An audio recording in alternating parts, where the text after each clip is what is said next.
Welcome to Books and Beyond. I'm Alex. And I'm Maya. Today we're diving into something that has really changed how people experience reading, audiobooks. Some people swear by them, others roll their eyes, but the fact is they're here to stay. So, Maya, let's start here. Why do you think audiobooks have become so popular in the last 10, 15 years? Honestly, it's a mix of convenience, technology, and lifestyle shifts. 20 years ago, an audiobook meant a pack of CDs or cassettes, usually reserved for long drives. Now, they're just a tap away on your phone, and people are busier than ever. Instead of carving out quiet hours to read, you can put in your earbuds while commuting, cooking, exercising. In a way, audiobooks don't replace reading time, they create new reading time out of hours that would have been lost. That's a massive change. And it's not just convenience. They also reconnect us with an older tradition.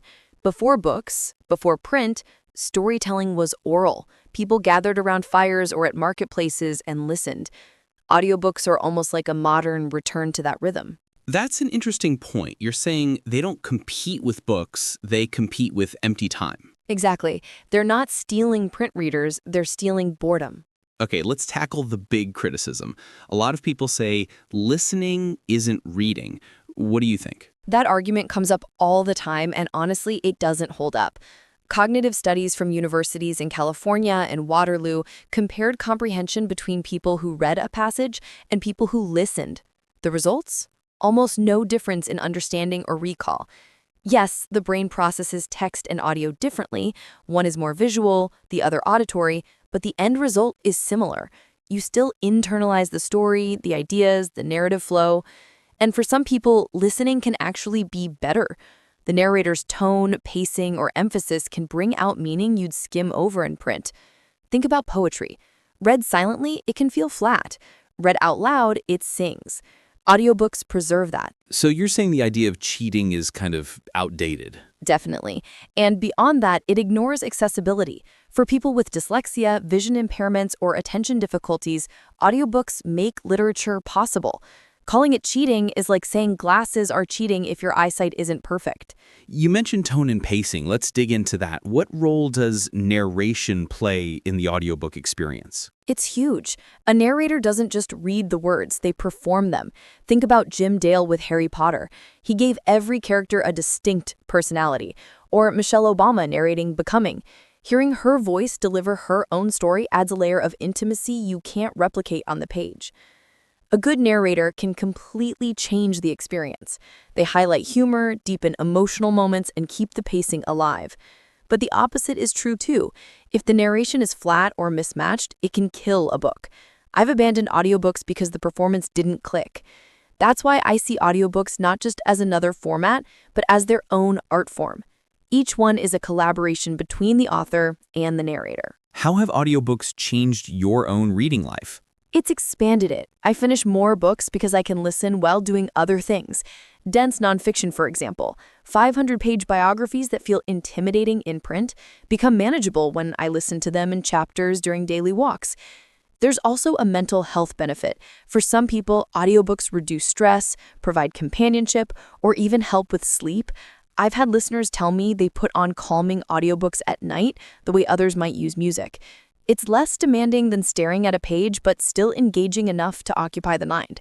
And for me personally, it makes reading social again. I'll share an audiobook with a friend, and we both listen separately, but talk about it later. It's like a book club without the pressure of sitting down with the same schedule. And where do you think audiobooks are going in the future? We're already seeing experiments, immersive soundscapes, subtle background effects, even dramatized versions with full casts. It's exciting, but I think balance is key. Too much production and you risk losing the purity of the words. But the possibilities are incredible. Imagine interactive audiobooks where you can switch narrators or AI-enhanced versions that adapt pacing to your preferences. Add in smart speakers, and suddenly you can walk into your home and continue your book mid-sentence without touching a device. The future of audiobooks isn't just about listening, it's about integration. They'll be woven seamlessly into our lives like podcasts or music are today. Last question, Maya. Do you remember your first audiobook? I do. It was Tara Lestervin's Educated. I listened during a long train ride, and hearing her voice tell her own story was unforgettable.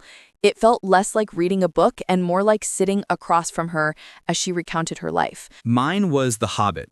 I didn't expect much, but the narrator pulled me in. By the time I got home, I sat in the driveway just to finish the chapter. That's when I realized audiobooks weren't just a substitute for reading, they were their own experience. So maybe the real point is this: audiobooks aren't replacing reading, they're expanding it. Exactly. They're not better or worse than print. They're just another doorway into stories. And for many people, they're the doorway that fits best right now. That's a good way to end. Thanks for listening to Books and Beyond. If you enjoyed this episode, share it with a friend who loves stories, whether they read them or listen to them. We'll be back soon with more conversations about books, history, and much more. Until then, keep reading, keep listening, and keep exploring.